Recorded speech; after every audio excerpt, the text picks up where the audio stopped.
if one of your close friends had a baby and I left you a message about it, I would use an exclamation point. You wanted to see me, Mr. Lippman? I was just going over the Jake Jarmel book, and I understand you worked with him very closely on this.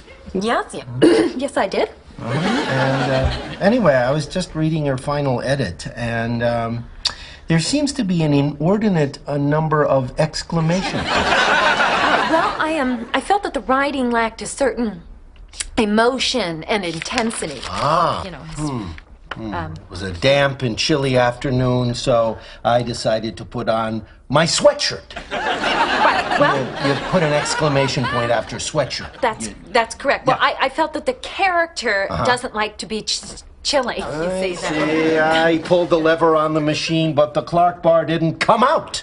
Again, exclamation point. Yeah, well, you know how frustrating that can be when you keep putting quarters and quarters into a machine and then nothing comes out. Get rid of the exclamation points. Okay, I hate exclamation Okay. Just... You want exclamation points? That might not work in your relationship, and it also might not work at work. That's good that you like exclamation points, but for books, in order to produce them, it's not good. So to what area and what extent can we find personal fulfillment? George prematurely quits his job without having another job, and he talks with Jerry about what can he do that would be a positive form of a job. Maybe I could be like an announcer, like a color man. You know how I always make those interesting comments during the game? Yeah, you make good comments. So what about that? Well, you know, they tend to give those jobs to ex-ball players and people that are, you know, in broadcasting. Well, that's really not fair. I know. Well, okay. What else do you like? Movies. I like to watch movies. Yeah. Do they pay people to watch movies? Projectionists. That's true. But you gotta know how to work the projector. Right. And it's probably a union thing. Those unions. Okay, sports, movies. What about a talk show host? Talk show host, that's good. I think I'd be good at that. I talk to people all the time. Someone even told me once they thought I'd be a good talk show host. Really? Yeah, a couple of people. How do you get that, though? Where do you start? Well, that's where it gets tricky. You can't just walk into a building and say, I want to be a talk show host. I wouldn't think so. It's all politics. Growing up, we always kind of had this fantasy that we would be able to do our live stream, work in sports, have a talk show, things that are nice, would be fun, watch movies.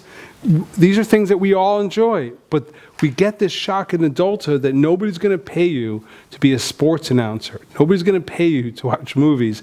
Nobody's going to give you a talk show. And we get frustrated that, I'm not finding my life's fulfillment, and the people that, let's say, go with it, they give up that, and they actually really invest in their job, are sometimes weird. One of those people is Newman.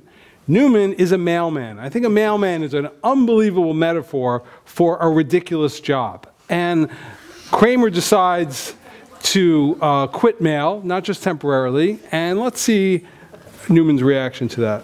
Yeah, I'd like to cancel my mail. Certainly. How long would you like us to hold it? Oh, no, I don't think you get me. I want out permanently. But the junk mail was also exploring the idea, why do we need mail? Do we really need to be getting these things? Do we really need to write something down, put it in an envelope, and hand it to a guy that's going to carry it across the world and just hand it to another person? Or can we just use this email that's been invented? And how obsolete the idea of mail is. Of course nobody needs mail. What do you think you're so clever figuring that one out? But you don't know the half of what goes on here. So just walk away, Kramer. I beg of you. If we're going to get a job, we might be like Newman and actually take the mail seriously. And one of the writers came up with this bit because do we really need an army of people in too tight clothing, moving pieces of paper It's like, here, you throw it out. Okay, like we're just moving garbage around. And we lose billions of dollars from it on a yearly basis. So the issue is, I want to be involved in sports or movies or a talk show. And the opposite, the other end is, I'm going to have to work for the mail, something that's ridiculous. I can't buy into it, can't get into becoming a mailman. So what am I going to do? So the answer is that George takes the route of what I'll do is I'll avoid it. I will make believe that I am busy, and I will try to not actually be at work. Yeah, what do you do all day? Not that much. I thought that new promotion was supposed to be a lot more work. Yeah, when the season starts. Right now I sit around pretending that I'm busy. How do you pull that off? I always look annoyed. Yeah, when you look annoyed all the time, people think that you're busy. Think about it.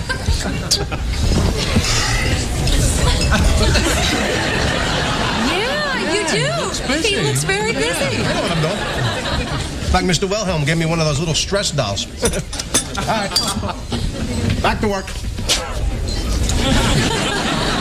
So we all know people that do that they don't like their work, they'll just look frustrated, it makes them look busy, and they'll pretty much have a low production. Now George finally just, instead of looking busy, decides to have a way to just avoid work in general, and that's sleeping on the job.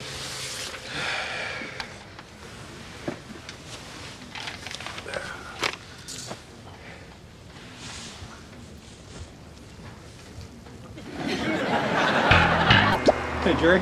Jerry, are you okay with this hinge? Yeah. Because I can get you any kind you want, 4 holes, 2 holes, bronze, no hinge at all. Why don't we just go with the one in your hand? Well, these are different. Drop one. Left. Jerry? Look at my eyes. A little less beady today. Because I'm refreshed. I finally found a way to sleep in my office. Under the desk. Huh? I lie on my back, I tuck in the chair, I'm invisible. Sounds like a really cool fort. Hey, Jerry, do you want a flat edge on this molding, or do you want me to bevel it? I'll tell you what I'd like you to do with it. Conrad, is it? Conrad, Connie, or Con, whatever you prefer. Listen, let me ask you a question. Could you expand the space underneath the desk, give it a little more headroom? You want this cup holder, you want it mounted on the left, or the right, or in the middle? Whatever!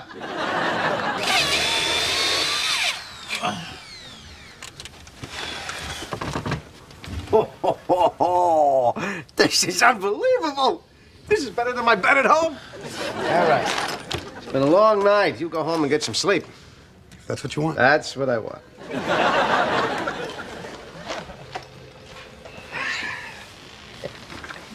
Morning, George. Morning, Mr. Wilhelm.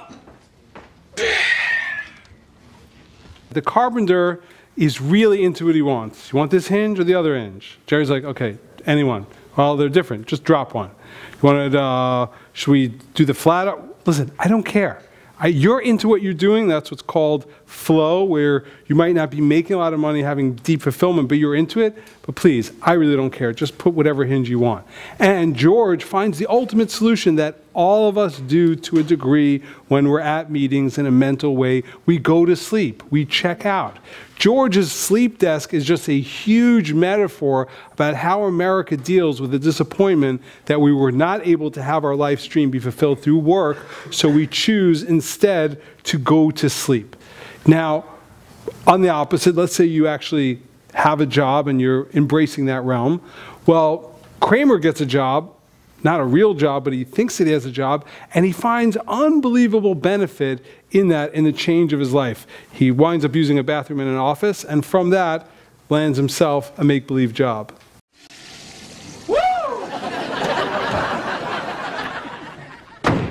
This damn thing is jammed again. You know what happens with these? The rollers, they get flat spots on them. Hey, Leland wants everyone in the conference room right now. Come on, let's go.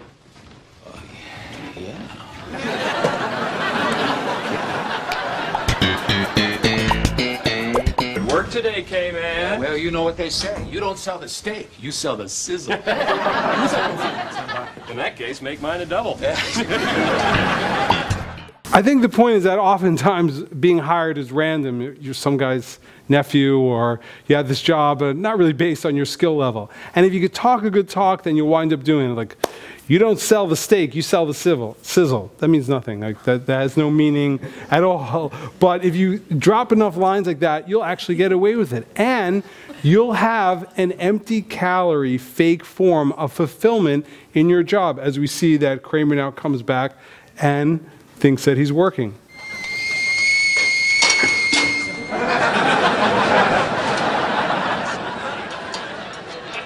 Kramer? Hey, buddy, hey. It's 8 o'clock in the morning. What the hell is going on? Breakfast. I gotta be in at Brant Leland by 9. Why? Because I'm working there, that's why. How long have I been asleep? What year is it? Jerry, I don't know if you've noticed, but lately I've been drifting aimlessly. Now that you mention it. But I finally realized what's missing in my life. Structure.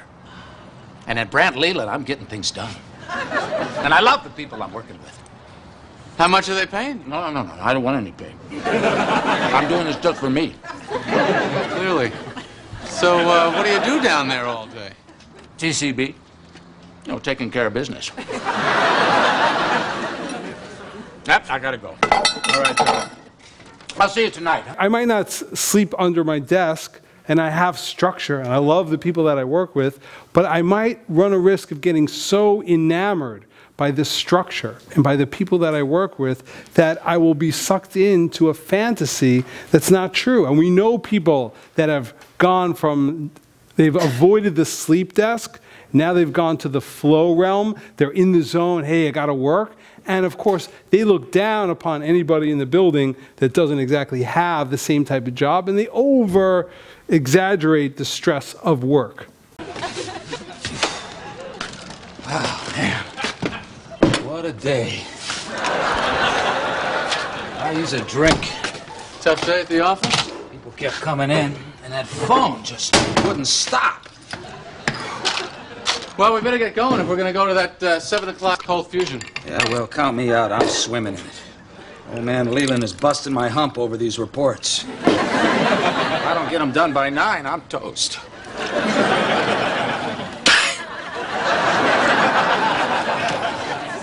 All right. Oh, and listen, could you keep it down to a low roar? Some of us have to work in the morning. So there's an elitist concept that if you're busy, if you're work, or you're, I have what to do, then come on, can you keep it down? Some of us have to work. And the flow, the pseudo-stress is legal. You could get off the phone, as I've mentioned, the greatest invention of adulthood is the word meeting. Oh, I can't talk now, I'm in a meeting.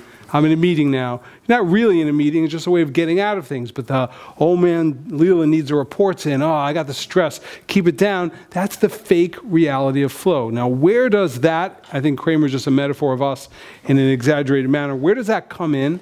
Well, that comes in that if you get absorbed by your job, that's awesome. You get paid, that's great. You like what you do, awesome.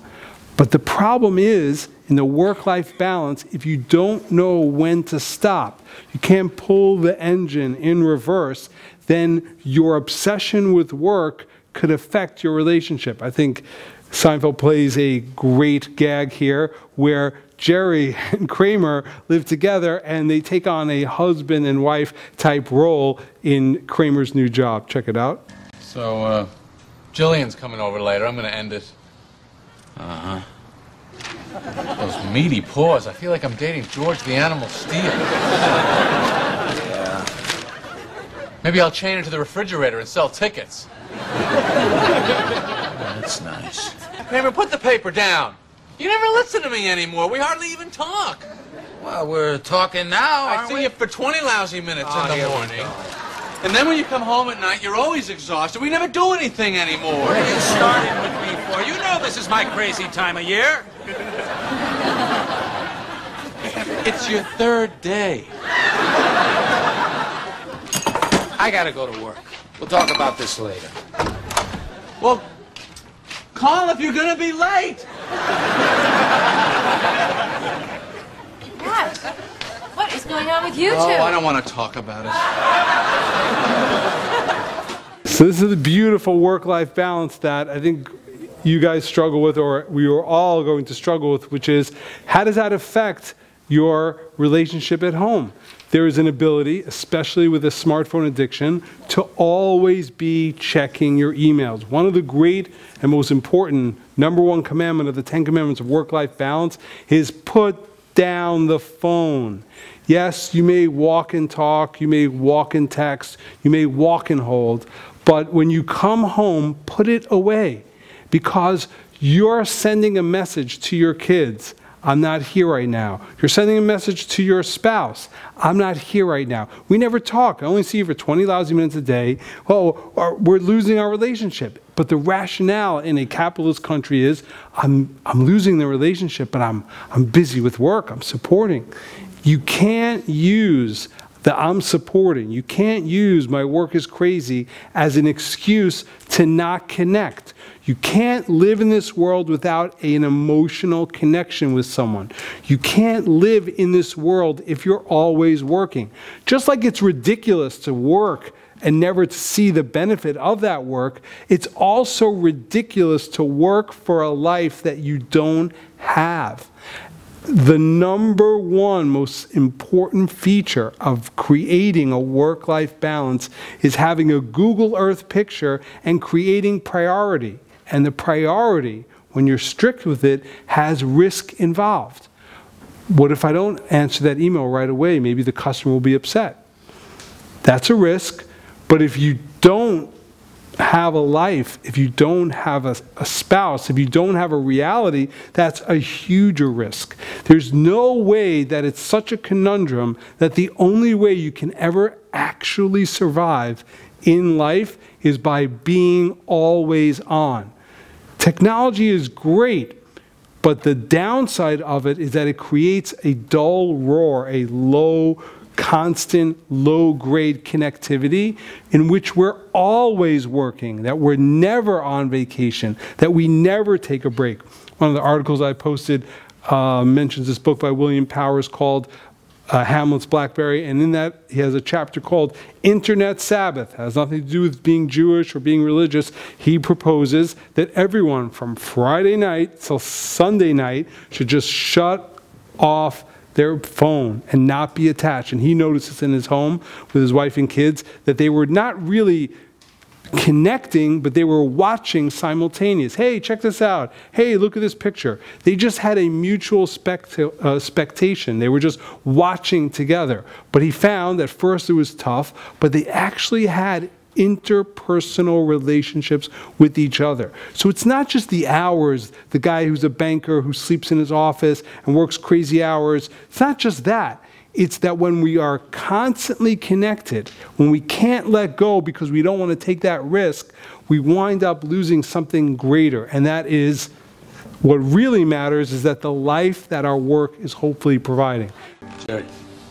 Hey, Jerry, I'm right here. You're late? Yeah, well, I got held up, you know. What happened to your hand? Like you care.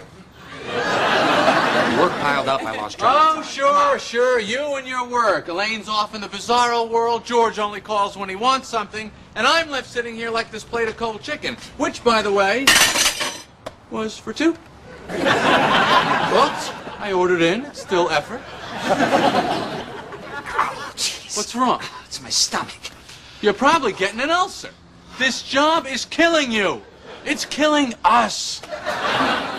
That's beautiful. This job is killing you. It's killing us.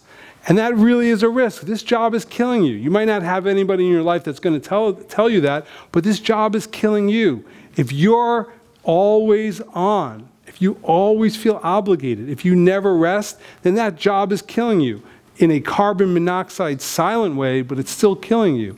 And it's killing us, meaning the us that you might have now and the us that you might have in the future. Even if you're not obsessed with work, but the concept, when you live around people, you catch secondhand smoke. Your clothing smells of smoke because you absorb that environment. we catch in a secondhand smoke way an always-on culture. If you catch that, you have no work-life balance because you have no life, because you've subtly sacrificed the pursuit of a life for this constant contact realm. And I think the balance is that the two most important things in your lives are never investigated, which is love and work. You spend most of your waking hours being involved in a relationship and work, and yet nobody stopped to look in a Google Earth manner and say, what's the point? Why am I involved in this relationship? What's the point? Why am I involved in this job? How do I frame this job? How do I frame this relationship? The relationship between two spouses, that's a concept of fulfilling each other. The relationship between you and your job, that's a means to an end. You should have fulfillment. It should utilize your personality. You should have gain and feel that your job is contributing something positive to the world. And you should have a life that it contributes to.